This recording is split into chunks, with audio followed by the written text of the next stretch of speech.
kemarin gue lagi sebut balikan sama mantannya. Sumpah? Rima ngapain sih? Gimana kalau mau ikut?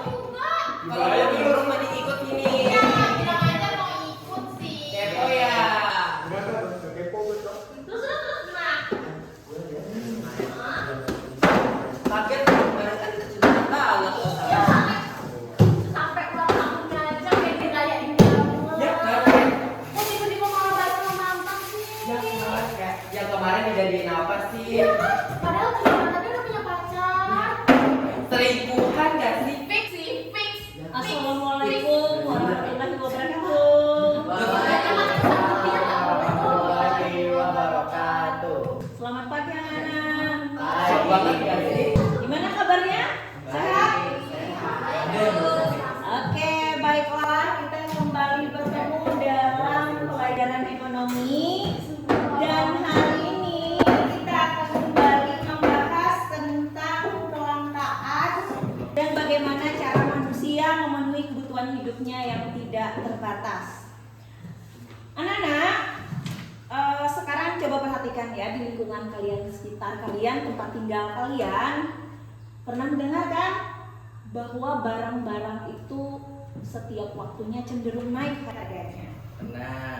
Nah, di dalam teori permintaan, jika harga barang itu naik, maka jumlah barang yang diminta itu akan cenderung turun. Nah, itu biasanya dia disebut dengan hukum permintaan. Nah, dari sekian ini ada nggak yang bisa menjelaskan untuk Ibu kenapa kira-kira hal itu terjadi? Ya jelas lah Bu, kalau mahal mah nggak ada yang beli. Gitu aja dibahas. Mending ngebahas supaya cepat kaya aja. Ya nggak teman-teman? Oke, Fajar ya. Tadi katanya mau menjadi kaya. Sebenarnya Fajar, kaya itu adalah hasil dari proses hidup. Tapi untuk menjadi kaya, kita juga perlu ilmu. Salah satunya adalah ilmu ekonomi. Gimana caranya kita bisa memanfaatkan sumber daya secara maksimal.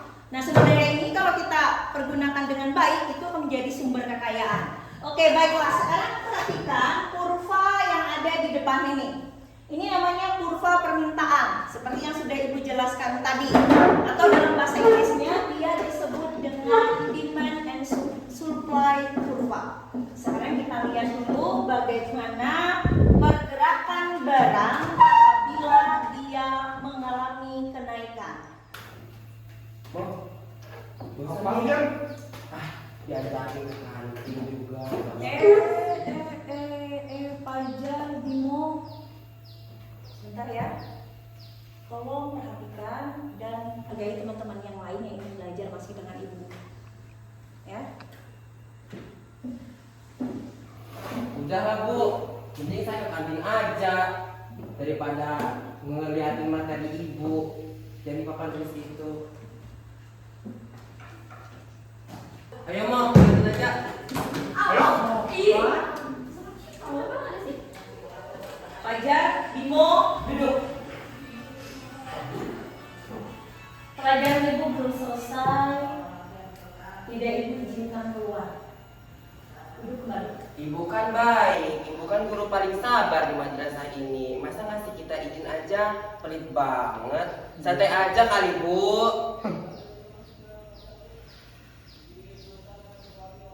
Duduk. Saya bilang duduk.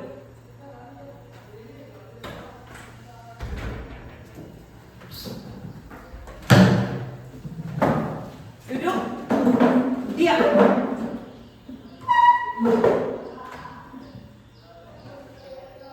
Dari awal pelajaran tadi, saya lihat kalian tidak ada yang serius memperhatikan saya di depan.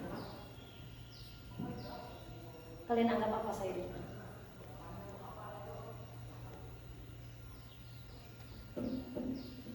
Oke. Kalau berbicara masalah kelangkaan, orang-orang banyak membicarakan minyak bumi langka, emas langka, apalagi uang. Tahu tidak? Hal yang paling langka di dunia ini apa? Adab.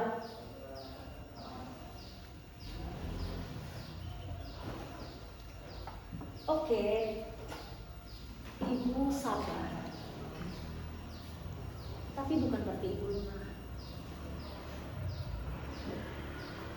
Ibu menjelaskan berulang-ulang. Bukan karena ibu tidak punya harga diri, tapi ibu punya tanggung jawab. Tanggung jawab ibu sebagai guru, integritas yang ibu pegang, tanggung jawab dan tugas agar pelajaran yang saya sampaikan itu dapat kalian pahami dan dapat kalian terapkan dalam kehidupan kalian sehari-hari.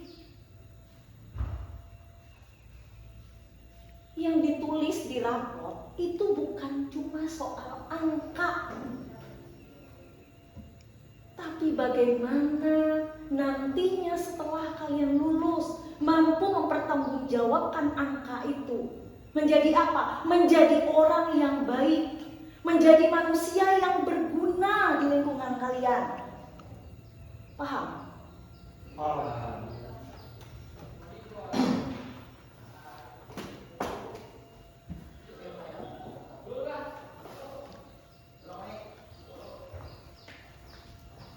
Fajar kan tadi bilang krisis ekonomi Kampung Tengah, iya. Bukan hanya itu yang menjadi krisis kamu, Fajar. Dari awal tadi Ibu sudah melihat. Krisis di diri kamu itu adalah krisis integritas sebagai seorang murid. Bagaimana menjadi seorang murid yang saling menghargai. Bukan hanya sekedar duduk diam di kelas memperhatikan, bukan. Ibu inginnya kalian itu menjadi murid yang nantinya saling menghargai, menghormati orang lain. Ingat ya. Bagaimana? Paham apa yang Ibu sampaikan?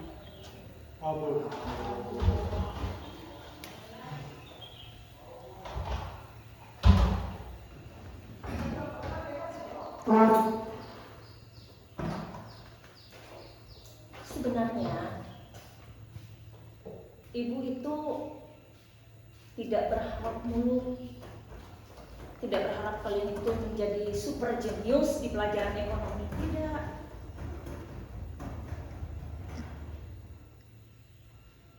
Ibu hanya sakit hati dan sedih yang tadi kalian meremehkan orang lain.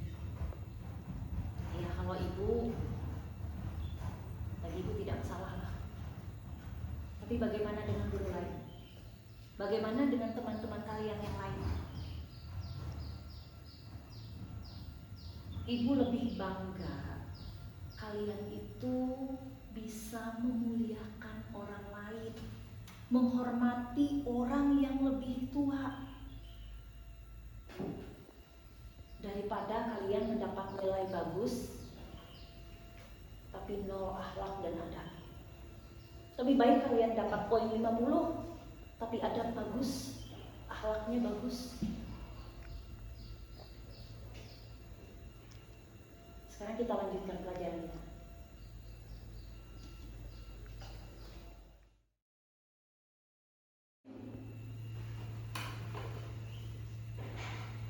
Maafkan saya Ibu, saya sudah sangat tidak sopan dengan Ibu.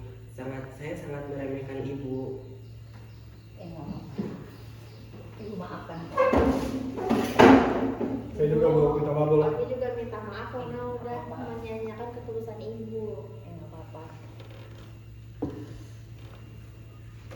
Tolong Bu, lanjutkan penjelasan aku. Kami siap mendengarkan. Pada intinya kalian itu adalah siswa yang baik.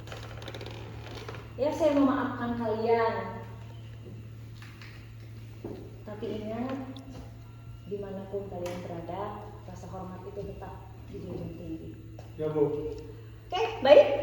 Kita kembali ke materi kita. Perhatikan dengan sama apa yang akan dijelaskan di papan tulis ini. Ini adalah berupa permintaan dan penawaran.